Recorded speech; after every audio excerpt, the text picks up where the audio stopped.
नमस्कार, मैं हूं मनोज सैनी। पहली खबर पहली बहस में आपका स्वागत है। अब ये तो लगभग तय हो गया है कि चुनाव होने जा रहे हैं। किसी भी पल कार्यक्रम घोषित हो सकता है। संभवतः है 31 मई तक ये कार्यक्रम सामने आ सकता है कि कौन सी तारीख में कहां चुनाव होंगे। लेकिन मध्य प्रदेश में महापौर और नगरपालिका अध्यक्ष जनता चुनेगी या फिर पार्षद, इसको लेकर सस्पेंस बरकरार है। महापौर का चुनाव सीधे जनता से हो, इसका अध्यादेश सरकार ने राजभवन से वापस ले लिया। अध्यादेश वापस होने के बाद फिलहाल चुनाव प्रत्यक्ष प्रणाली पर नहीं हो सकेंगे। इधर निकाय और पंचायत चुनाव को लेकर सीएम शिवराज एक बड़ी बैठक करने वाले हैं। माना जा रहा है कि इस बैठक में प्रत्यक्ष अप्रत्यक्ष प्रणाली को लेकर फैसला हो सकता है। वहीं बीजेपी चाहती है कि महापौर नगरपालिका अध्यक्ष का चुनाव प्रत्यक्ष प्रणाली से हो। ऐसा पहले भूपेंद्र सिंह ने कहा था, लेकिन 2 दिन बाद जब बात हुई तो उन्होंने कहा कि असमंजस अभी कुछ कहा नहीं जा सकता। इसकी वजह है पार्षदों की संख्या निकाय में पर्याप्त नहीं होने के बावजूद कोई भी राजनीतिक पार्टी अपना मेयर या अध्यक्ष बना सकती है। साथ ही अप्रत्यक्ष प्रणाली में हाउस ट्रेडिंग की आशंका बनी रहती है। बता दें आपको, मध्य प्रदेश में साल 2015 तक मेयर और नगर पंचायत अध्यक्ष के चुनाव प्रत्यक्ष प्रणाली से होते थे, लेकिन साल 2018 में कमलनाथ सरकार ने अप्रत्यक्ष प्रणाली से चुनाव कराने का फैसला लिया था। फिर जैसे ही शिवराज सरकार आई तो उन्होंने कमलनाथ सरकार के फैसले को एक अध्यादेश के जरिए पलट दिया, लेकिन इसे विधानसभा में 1.5 साल तक पेश नहीं किया था। इससे कमलनाथ सरकार के समय बनाई गई यह व्यवस्था आज भी प्रभावी है। तो सवाल यही, क्या चुनाव अप्रत्यक्ष तौर पर होंगे? और भारतीय जनता पार्टी भी समझ रही है कि अप्रत्यक्ष तौर पर बेहतर होगा, क्योंकि चीजें बहुत बदली सी है। दोनों पार्टियां अपनी तैयारियों में लगे हैं। अब आप देखिए किस तरह की तैयारी है बीजेपी कांग्रेस। सुन लीजिए। देखिए, महापौर पूरे शहर का प्रतिनिधित्व करता है, या जो नगर पालिका का अध्यक्ष, नगर पंचायत का अध्यक्ष होता है, वो पूरा शहर का प्रतिनिधित्व करता है और इसलिए जनता से निर्वाचित होना चाहिए। इसमें जोड़ तोड़ खरीद फरोख्त की गुंजाइश नहीं होती है और जनता से निर्वाचन होता है तो वो निष्पक्षता के साथ जनता को अपना महापौर अध्यक्ष चुनने का अवसर मिलता है। मध्य प्रदेश के मंत्री भूपेंद्र सिंह का बयान सामने आया। वो कह रहे हैं कि महापौर और अध्यक्ष का जो चुनाव होगा वो सीधे होगा, प्रत्यक्ष प्रणाली से होगा। कमलनाथ सरकार के फैसले को हम बदल रहे हैं। ये वही सरकार है जो इसके पहले भी 2-3 बार इस तरह की घोषणाएं कर चुकी है, अध्यादेश ला चुकी है और समय सीमा पर उसे विधानसभा से पारित नहीं किया तो वह अध्यादेश स्वतः समाप्त हो गया। एक बार फिर अब इन्होंने इस तरह की बात कही। ऐसा लगता है कि पहले भी जिस प्रकार से पंचायत चुनाव की प्रक्रिया हो रही थी, कमलनाथ सरकार ने रोटेशन और परिसमन किया था, अध्यादेश लाके उन्होंने उसमें अड़ंगा डाला था, जिसका परिणाम है क्या, जो ओबीसी वर्ग का आरक्षण छीना गया। ऐसा लग रहा है कि शायद इस तरह का अध्यादेश फिर ला रहे हैं, कहीं ना कहीं चुनाव में अड़ंगा लगाए। तो आप देखिएगा कि आप सुन रहे थे, ये बयान वो है जो कुछ दिन पहले भूपेंद्र सिंह ने दिया था। मंत्री है, नगरीय आवास मंत्री, उनसे जब बात हो रही थी तो उन्होंने कुछ दिन पहले ये बात कही थी कि इसमें गुंजाइश ज्यादा खरीद फरोख्त की बढ़ जाती यदि अप्रत्यक्ष तौर पर होते हैं। लेकिन अब चर्चा ये है कि भारतीय जनता पार्टी की तरफ से जो प्रत्यक्ष तौर पर चुनाव कराने की बात कही जा रही थी, उस अध्यादेश को सरकार वापस ले रही। राज्य भवन में मुलाकात भी की थी राज्यपाल से मुख्यमंत्री शिवराज सिंह चौहान ने, और आज बैठक में यह तय हो जाएगा कि चुनाव अप्रत्यक्ष होंगे अथवा प्रत्यक्ष, ऐसी उम्मीद है। मेरे साथ 3 मेहमान जुड़ रहे हैं। जितेंद्र मिश्रा है, कांग्रेस के प्रवक्ता, साथ ही उमेश शर्मा जी है, भारतीय जनता पार्टी के प्रवक्ता, देवदत्त दुबे जी है, वरिष्ठ पत्रकार। तो आप सभी मेहमानों को बहुत स्वागत है। जितेंद्र मिश्रा जी थोड़ी देर बाद जुड़ेंगे तो उनसे भी मैं आपको मिलवाता हूं। देवदत्त दुबे जी के पास चलता हूं। देवदत्त जी, अप्रत्यक्ष या प्रत्यक्ष, आप सुन रहे थे कुछ दिन पहले भूपेंद्र जी ने यह कहा था कि प्रत्यक्ष तौर पर चुनाव होना चाहिए। हमने चर्चा भी की थी और अब ऐसा कहा जा रहा है कि जो अध्यादेश था उसको वापस लिया है राज्यपाल से। हालांकि इस बारे में कोई बयान सामने नहीं आया, पर भूपेंद्र जी से ही जब हमने अभी पूछा कल तो उन्होंने कहा कि अभी तय नहीं है कि क्या होगा। तो होगा क्या, प्रत्यक्ष या अप्रत्यक्ष? असमंजस क्यों पड़ी?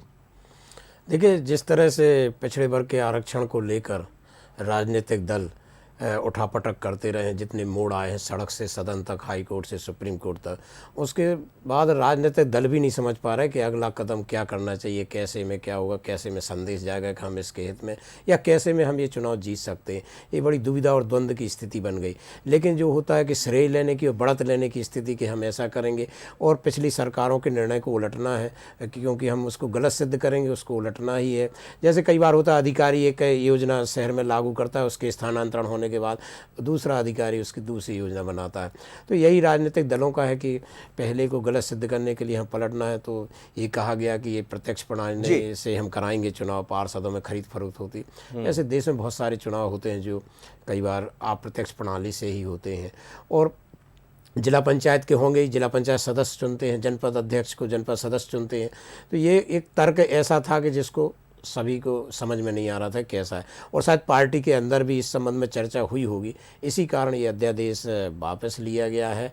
और अब आज जो बैठक होने वाली है, एक महत्वपूर्ण बैठक, उसके बाद शायद स्थिति स्पष्ट हो पाएगी सरकार क्या चाहती, प्रत्यक्ष या अप्रत्यक्ष। मुझे लगता है मनोज जी, जितने उतार चढ़ाव, जितने मोड़ आए हैं, तो अभी भी मुझे भी संशय है कि ये चुनाव हो भी पाएंगे कि नहीं। अभी कौन सा रास्ता और निकाला जाएगा, क्योंकि दोनों ही दल वैसे तो नहीं चाहते चुनाव के। नहीं, लेकिन कल मुख्यमंत्री जी ने रीवा में ये तो साफ कर दिया है कि 1 हफ्ते के भीतर पंचायत चुनाव की अधिसूचना जारी हो जाएगी। उन्होंने ऐसी कहा, इशारा किया इस तरफ। पिछली बार मनोज जी आपको याद हो कि 2 चरणों के चुनाव भी हो गए थे, फॉर्म भरे गए थे, नामांकन प्रचार भी शुरू हो गया, तो उसके बाद स्थगित हो गए थे। तो अभी भी ये तो बात सही है कि सरकारों की बात, ये मौका रहता है कि वो चुनाव कराएं। और जिस तरीके से कल उन्होंने विजयी मुद्रा में आगाज किया कि हमने ये जीत लिया, पिछले वर्ग को आरक्षण दिला दिया, उसके बाद एक वातावरण बनाने के बाद वो चुनाव में तो जाना चाहेंगे। और सत्ताधारी दल के लिए वैसे भी स्थानीय निकाय के चुनाव थोड़े से ठीक रहते हैं, विधानसभा सत्ता में रहने का असर तो दिखाई देता है। उमेश शर्मा जी, क्या होगा ये सस्पेंस फिर, क्योंकि चुनाव की जैसे तैसे स्थितियां बनती है तो फिर दूसरे सस्पेंस शुरू हो जाते, ये सस्पेंस आज खत्म हो जाएगा? नहीं मनोज जी, सस्पेंस कुछ भी नहीं है, प्रक्रिया है। जिसको हम सस्पेंस मान रहे हैं या संदेह मान रहे हैं, उसको सस्पेंस और संदेह का शब्द देना भी थोड़ा सा मुझे लगता है कि न्यायोचित नहीं है। एक प्रक्रिया है और सरकार जो है हर एक बात का पर्याप्त विचार विमर्श करके आगे बढ़ना चाहती है।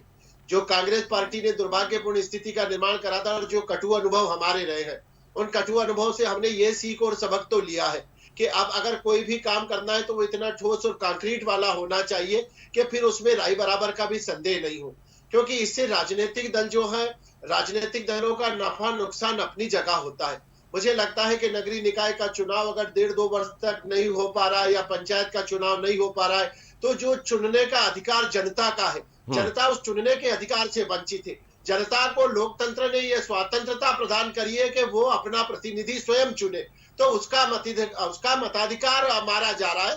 तो भारतीय जनता पार्टी ये पूरी तरह से सुनिश्चित कर रही है कि जनता अपने मताधिकार का उपयोग कर पाए। और जो आज की हमारी डिबेट का मूल विषय है कि अध्यादेश जो लिया था वो वापस बुला लिया गया है, तो मुझे लग रहा है कि भारतीय जनता पार्टी की जिस समय हमारी डिबेट समाप्त होगी, लगभग उस दौरान तक बैठक प्रारंभ हो जाएगी।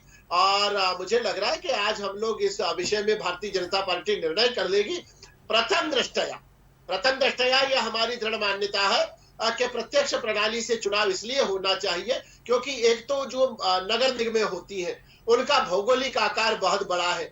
और जिस तरह से प्रधानमंत्री नरेंद्र मोदी जी के नेतृत्व में पूरे देश भर में स्मार्ट सिटी के कंसेप्ट आ रहे हैं और विकास की योजनाओं पर भरपूर काम किया जा रहा है, तो मुझे लग रहा है कि महापौर के रूप में एक सशक्त और अनुभवी चेहरा होना चाहिए। और वो सशक्त और अनुभवी चेहरे को जनता का संबल प्राप्त होना चाहिए, उसके साथ जनता की मोहर लगी होना चाहिए। एक बात और प्रत्यक्ष प्रणाली की कठिनाई है, हार्स ट्रेडिंग होता है, अनावश्यक रूप से महापौर पर दबाव बनाया जाता है, तो कहीं ना कहीं ये का पक्ष ये भी है। तो दोनों ही पहलू के अच्छा और पट दोनों है, अच्छाइयां भी है और दोष भी है। सर, लेकिन ये बयान के सारे गुण दोष पर विचार करके आज की बैठक में निर्णय हो जाएगा और स्थिति मुझे लग रहा है कि घंटे 2 घंटे बाद साफ हो जाएगी। असल में उमेश जी, असमंजस इसलिए भी बन रहा है कि इसमें 2 बातें हैं। एक तो वो जो आप सुन रहे थे भूपेंद्र जी को, जिन्होंने कहा कि इसमें गुंजाइश हार्स ट्रेडिंग की ज़्यादा बढ़ जाती है, यदि आप पार्षद चुनेंगे तो फिर खरीद फरोख्त होती है। और जब हमने उनसे कल पूछा तो उन्होंने कहा कि अभी स्थिति स्पष्ट नहीं है, यानी उन्हीं का बयान कुछ अलग दिखाई दिया, तो इससे थोड़ा सा असमंजस बना। जी नहीं, मैं मनोज जी बता दूं दोनों बयान। आप माननीय भूपेंद्र सिंह जी ने जिस समय इस अध्यादेश को के बारे में आपसे चर्चा करी थी 2 दिन पहले का, जो मैंने अभी आपकी टीवी पर बाइट देखा है, और माननीय राज्यपाल जी के यहाँ तक पहुंच गया, ऐसा समाचार माध्यमों से ज्ञात हुआ था। जी। हमारे पास प्रवक्ता के नाते कोई ऐसी अधिकृत और पुष्ट जानकारी नहीं थी कि सरकार ने पहुंचाया या नहीं पहुंचाया, पर चूंकि समाचार माध्यम जो होते हैं वो एक सशक्त संप्रेषण का माध्यम होते हैं और विश्वसनीय भी होते हैं, तो उसके आधार पर यह माना गया कि अध्यादेश पहुंचाया गया। भूपेंद्र सिंह जी ने जो बात कही थी, तो जो मैं लगभग दोहरा रहा हूं, उन्हीं की बात को दोहरा रहा हूं कि उन्होंने जो संदर्भ बताए थे। मैं आपको इंदौर का एक व्यक्तिगत अनुभव बताता हूं मनोज जी। मधुकर वर्मा जी अप्रत्यक्ष प्रणाली के अंतिम महापौर थे। एक वोट का अंतर था। रमेश गागरे भारतीय जनता पार्टी से चुनाव का टिकट नहीं था, तो निर्दलीय जैसी स्थिति में चुनाव लड़के जीते थे। उस एक रमेश गागरे पर दाव लगाने के लिए ये हुआ कि नगर निगम में जिस समय वोटिंग हुआ, हाउस के अंदर टेबल कुर्सियां चली है और इतना गंदा और इतना घृणास्पद दृश्य पूरे मध्य प्रदेश ने देखा था इंदौर नगर निगम में। और बाद में कांग्रेस पार्टी ने वो हार्स ट्रेडिंग करी थी और रमेश गागरे को उप महापौर बना दिया था। तो ये जो दुर्भाग्यपूर्ण स्थितियां कालांतर में निर्मित हुई है, इन सबसे सबक लेकर आगे बढ़े हैं। और हमारे लोकतंत्र की परिपक्वता और समावेशी स्वभाव इसी का वैशिष्ट्य में है कि उसमें निरंतर सुधार होना चाहिए और सुधार का आधार गुणात्मक होना चाहिए। उसमें राजनीतिक लाभ हानि की दृष्टि से परे होकर विचार करना चाहिए। चलिए जितेंद्र मिश्रा जी, सस्पेंस बरकरार है कि प्रत्यक्ष होंगे या अप्रत्यक्ष होंगे, कांग्रेस क्या चाहती है? मनोज जी, कांग्रेस जो चाहती है वो तो बात की बात है। आज सरकार क्या चाहती है? सरकार चाहती है कि न प्रत्यक्ष प्रणाली से चुनाव हो और न अप्रत्यक्ष प्रणाली से चुनाव हो। जिस तरीके से इन्होंने असमंजस बरकरार रखा है, उससे मालूम चलता है कि ये किसी तरह का चुनाव नहीं चाहते, किसी भी प्रणाली से चुनाव नहीं चाहते। आज सरकार ने एक आदेश जारी किया है, 4 कलेक्टर को उन्होंने 14 जून तक रिजर्वेशन की बात की है। 15 जून से बारिश लगने वाली। सरकार की मंशा इससे स्पष्ट हो जाती है कि चुनाव को लेकर के सरकार की तैयारी नहीं है, चुनाव को लेकर के सरकार का मानस नहीं बना है। कुछ भी बात करते रहे, प्रत्यक्ष प्रणाली की करे अप्रत्यक्ष प्रणाली, यह स्थिति है कि सरकार तय नहीं कर पा रही है कि प्रत्यक्ष प्रणाली से कराया जाए या अप्रत्यक्ष प्रणाली से कराया जाए। कई प्रत्यक्ष प्रणाली की बात करती है, कई राजभवन में आदेश देती है, कई अध्यादेश वापस लेती। मुझे समझ में नहीं आता सरकार क्या चाह रही।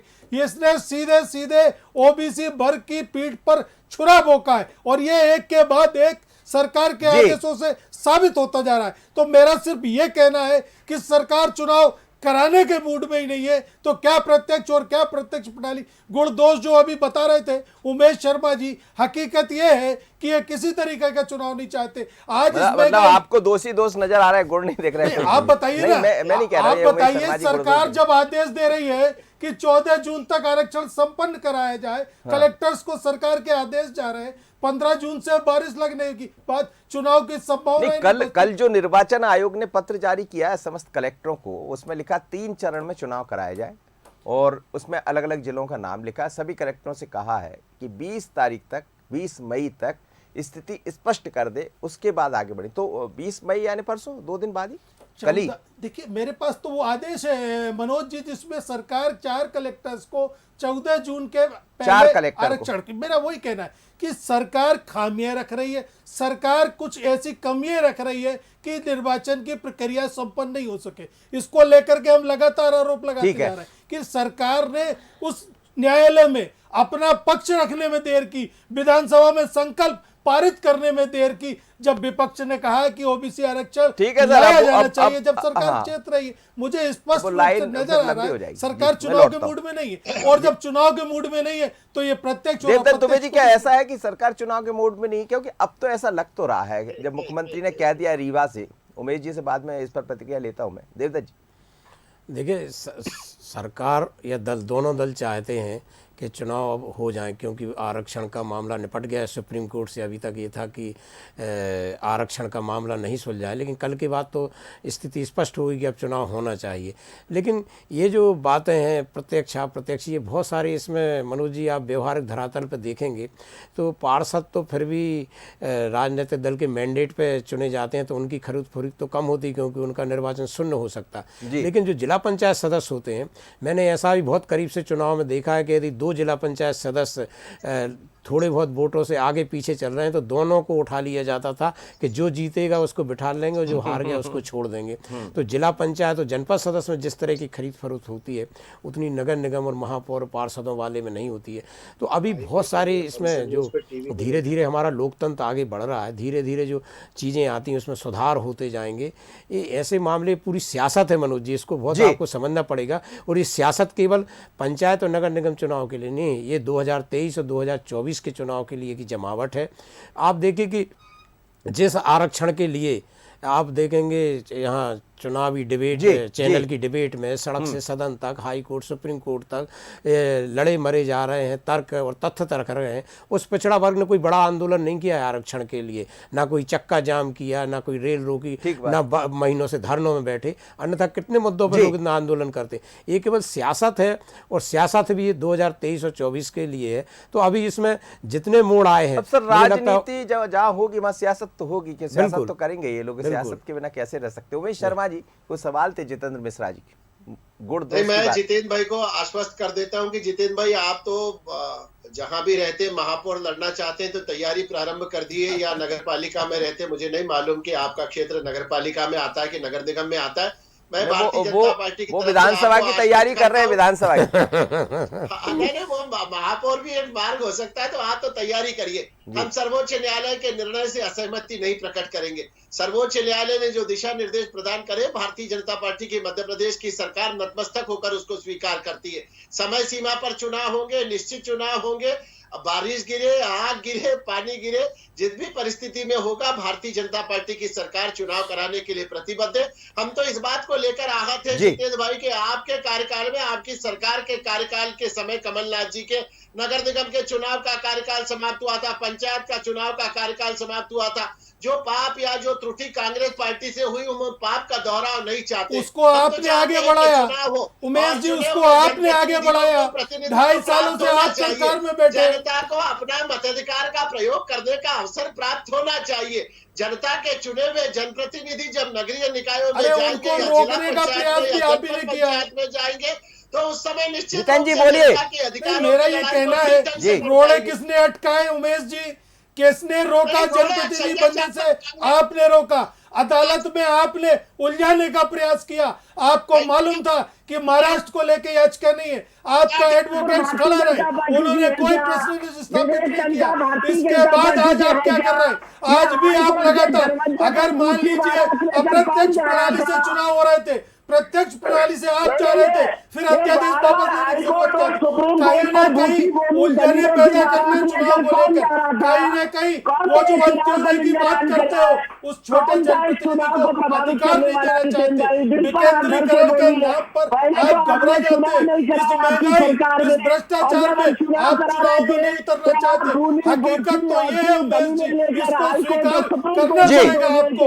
आप 23 से पहले कोई चुनाव नहीं चाहते, लेकिन आज जनता तैयार बैठी है, वो हिसाब मांगेगी। वो जनप्रतिनिधि तैयार बैठे हैं जो चुनाव में जाएंगे, उनको सबका हिसाब आपको देना पड़ेगा। जितेंद्र जी आपका सवाल मैं उमेश जी से करें। उमेश जी, ये जो प्रत्यय आपने कहा कि आज सब निर्णय हो जाएगा, तो नजरें हमारी इसी पर टिकी है कि निर्णय आ जाए, जो भी होना है, जो सरकार आपकी है और आप लोग को तय करना। लेकिन क्या जनता हिसाब मांगेगी जो कांग्रेस कह रही है? इस बात की चिंता भी है कहीं बीजेपी के भीतर? नहीं, हम तो हमेशा हिसाब देने के लिए तैयार रहते हैं। हमारे हिसाब में कोई खोट तोड़ी, हमने तो लाल शदाम का भी हिसाब गड़बड़ नहीं करा। हम तो हर बार अपनी ऑडिट रिपोर्ट जनता के ऑडिटर के पास लेकर जाते हैं। 17-18 सालों से लेकर जा रहे हैं। उमा भारती जी की रिपोर्ट लेकर गए, बाबूलाल जी के समय से लेके गए, शिवराज जी भाई साहब के समय लेके गए। हमको तो 18 साल से जनता जो ऑडिटर है, हमारे चार्टेड अकाउंटेंट जनता है, हमारे हिसाब को ठीक ठाक ढंग से मानती है, और हमारा हिसाब फिर लेकर जाएंगे। अपने अच्छे कर्मों का हिसाब भी लेके जाएंगे, और कांग्रेस पार्टी ने जो चुनाव टालने का बुरे कर्मों का भी लेके जाएंगे। चलिए, ये उन्होंने नहीं कहा कि अपने बुरे कर्मों का लेकर भी जाएंगे, उन्होंने कहा अच्छे का लेकर भी जाएंगे। अब बाकी बात उमेश जी है। उमेश जी के हर शब्द में बहुत सारी चीजें छिपी होती है, वो बड़े धनाढ़ है इस बात के, लफ्जों के कमाल करते हैं। नहीं, ये बात तो है। जितेंद्र जी क्या कह रहे हैं आप? कह दीजिए। वो सब लेकर जाने वाले, हिसाब किताब चिंता मत करिए। देखिए मनोज जी, जितने उपचुनाव हुए उनमें सब में इन्होंने अपना हिसाब प्रस्तुत किया। आप ये बताइए, दमोह में भी हिसाब लेकर के गए थे, रैगांव में भी हिसाब लेकर के गए। ज्यादा पुरानी बातें अगर करूं तो कोलारस, मुगावली, अटेर, चित्रकूट सब में इन्होंने अरे हिसाब ज्यादा दिया। पुरानी नहीं कर तो लीजिए, मेरा तो ये हिसाब कहना तो है आपसे भी कि बराबर हुआ आज है। जनता ये वो समझ, जो बट आपके पास से चली गई वो हिसाब। मनोज जी, आज जनता ये समझ चुकी है कि सरकार चुनावों से क्यों भाग रही। कोरोना काल में आपने देखा किस तरीके से मृत्यु हुई, WHO ने भी आंकड़े जारी करे हैं।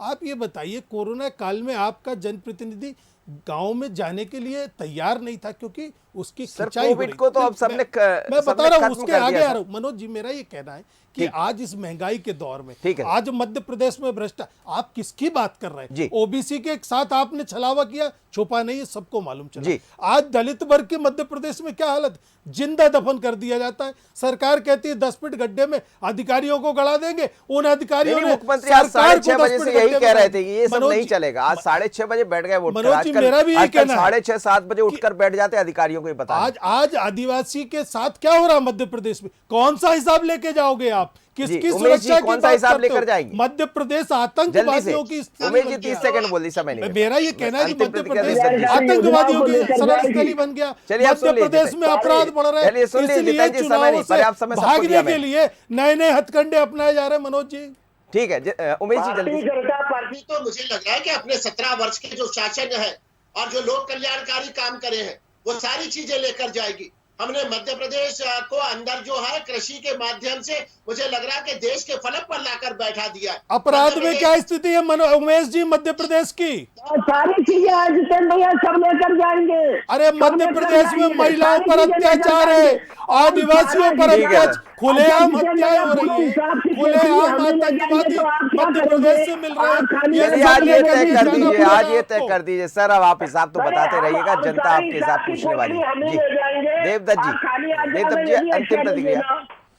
देवदत्त जी अंतिम प्रतिक्रिया। देखिए मनोज जी, जिस तरह से व्यक्ति हुए आज तय हो जाएगा प्रत्यक्ष या अप्रत्यक्ष? जी, आज जो महत्वपूर्ण बैठक है वो सत्ताधारी दल की है, उसी के आधार पर ये तय हो जाएगा कि प्रत्यक्ष में जाना चाहते या अप्रत्यक्ष में।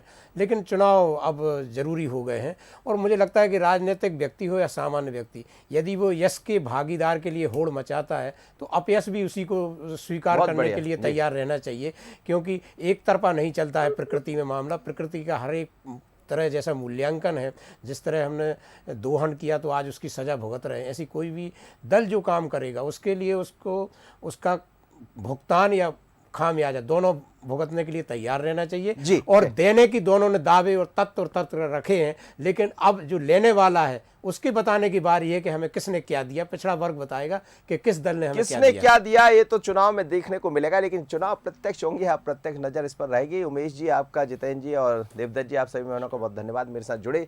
मध्य प्रदेश में चुनाव को लेकर लगभग इस बात का सस्पेंस तो खत्म हो रहा है कि चुनाव होने जा रहे हैं, क्योंकि मुख्यमंत्री ने भी इस बात के संकेत दे दिए। निर्वाचन आयोग जिस तरह से काम की शुरुआत कर दिया उससे भी साफ नजर आ रहा है कि चुनाव तो होंगे।